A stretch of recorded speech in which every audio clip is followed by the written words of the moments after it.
Estamos de volta e vamos falar agora sobre um assunto que esteve nos principais noticiários do país e preocupa investidores de todas as partes do mundo: a queda nas bolsas de valores. E nossa equipe de reportagem procurou especialistas para saber o que o investidor deve fazer nesse momento.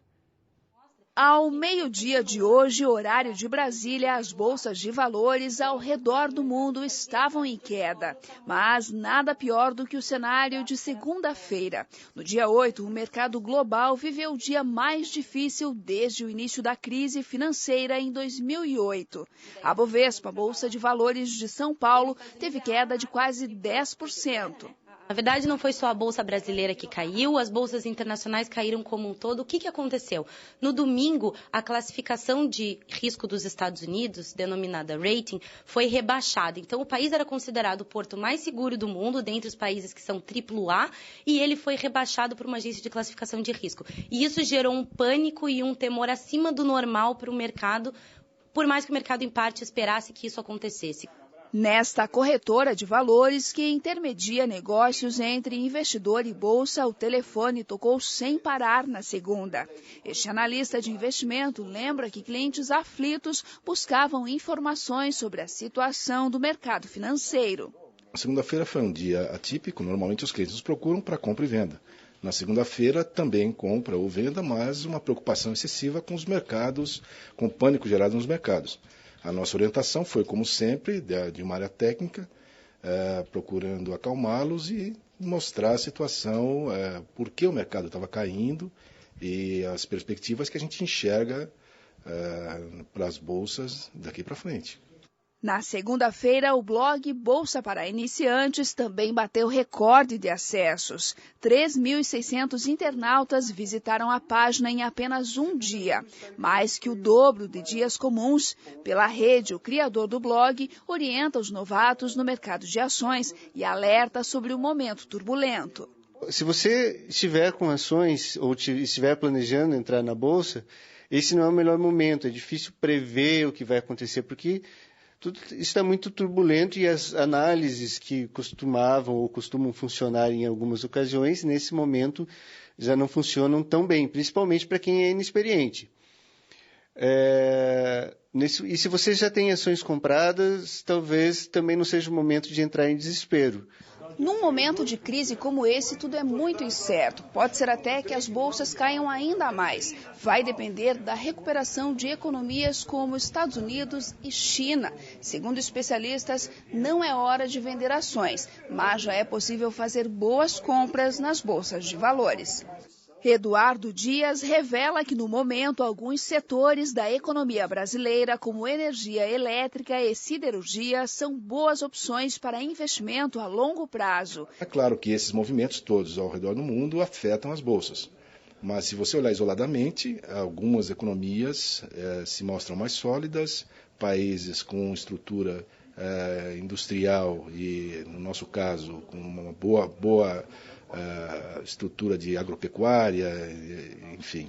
Nós temos bases para manter um desempenho ainda melhor que muitos países ao redor do mundo.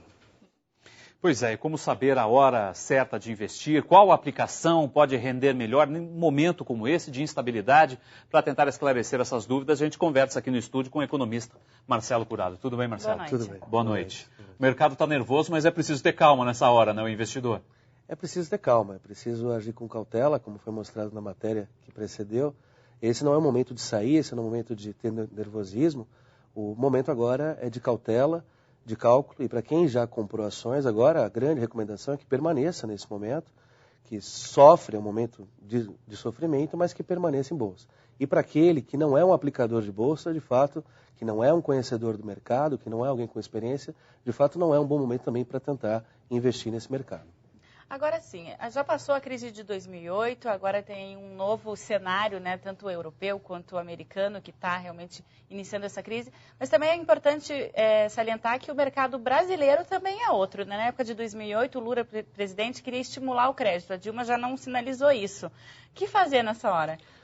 Olha, o governo ele fica preocupado, ele vinha mais preocupado com a questão da inflação, né? A preocupação do governo até então, até a eclosão dessa crise, era uma preocupação mais forte com a inflação. Daí essa contenção de crédito, buscar reduzir o crédito, buscar reduzir o consumo, por conta da questão da inflação que vinha assustando a todos os analistas. Agora, com essa crise, o governo deve mudar um pouco a sua política, até porque a inflação também, com essa crise, tende a diminuir e o governo deve voltar, assim, se você tiver uma redução mais significativa da atividade econômica, do emprego no Brasil, ele deve voltar a fazer as mesmas políticas que foram feitas durante o governo Lula naquela crise ali em 2008.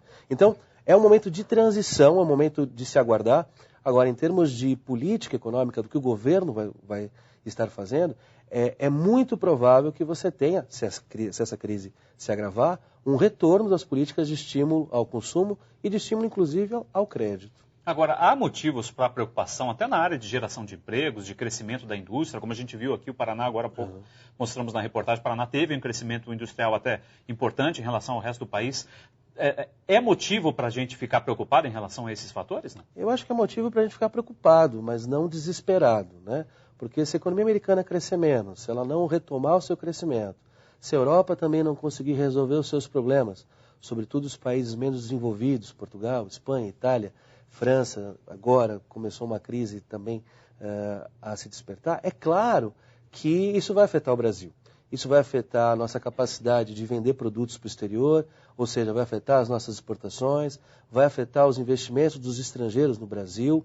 Então você tem reflexos, né?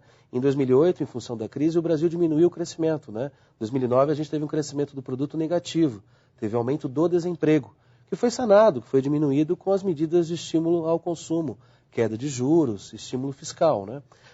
Que podem vir a voltar e podem vir a ser utilizados. Agora, nesse cenário atual que a gente está vivendo, não dá para você imaginar que o Brasil passe completamente à margem desse processo. A economia mundial ela é toda interligada. É claro que nós não vamos sofrer como os Estados Unidos está sofrendo, como a Europa está sofrendo. Nós temos uma dinâmica econômica diferente, uma posição muito boa hoje no mundo. Mas achar que a gente vai ficar fora desse processo ou não vai sentir esse processo é um pouquinho de exagero.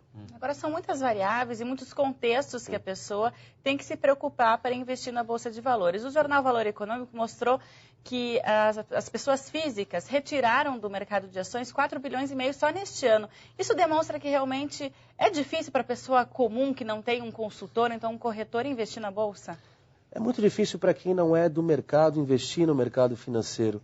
Mesmo os economistas têm até dificuldade, né, em prever os movimentos, em antecipar esses movimentos. Imagina uma pessoa leiga no assunto que muitas vezes não sabe nem o que é o Ibovespa ou o que ele está efetivamente comprando, né? Então, não é aconselhável, pelo menos do meu ponto de vista, que pessoas que não conheçam minimamente esse mercado, que não tenham o mínimo de experiência, invistam no mercado de ações. O Brasil tem excelentes opções no mercado financeiro de investimentos com alta rentabilidade, como, por exemplo, o Tesouro Direto, em que a pessoa pode comprar com risco baixíssimo, se comparado com a Bolsa, um risco quase nulo, e ter um retorno de, por exemplo, hoje de 6% ao ano, descontado já descontando aí o efeito de inflação, né, sem levar em conta a inflação. Então, existem alternativas. Agora, é importante que as pessoas cuidem do seu dinheiro como elas cuidam de outros setores da sua vida. Procurem orientação profissional, procurem ler, procurem se informar, ou seja, procurem conhecer um pouco mais, porque, afinal de contas, é o nosso dinheiro. Né? Não dá para se aventurar muito. Não dá para se aventurar. Tá certo. Marcelo, obrigado pela sua participação, pelas dicas aqui para a gente. Obrigado a vocês. Boa noite. Boa noite. E você vai ver a seguir as novidades na merenda escolar para os alunos da rede pública. E as dicas para conseguir medicamentos mais baratos.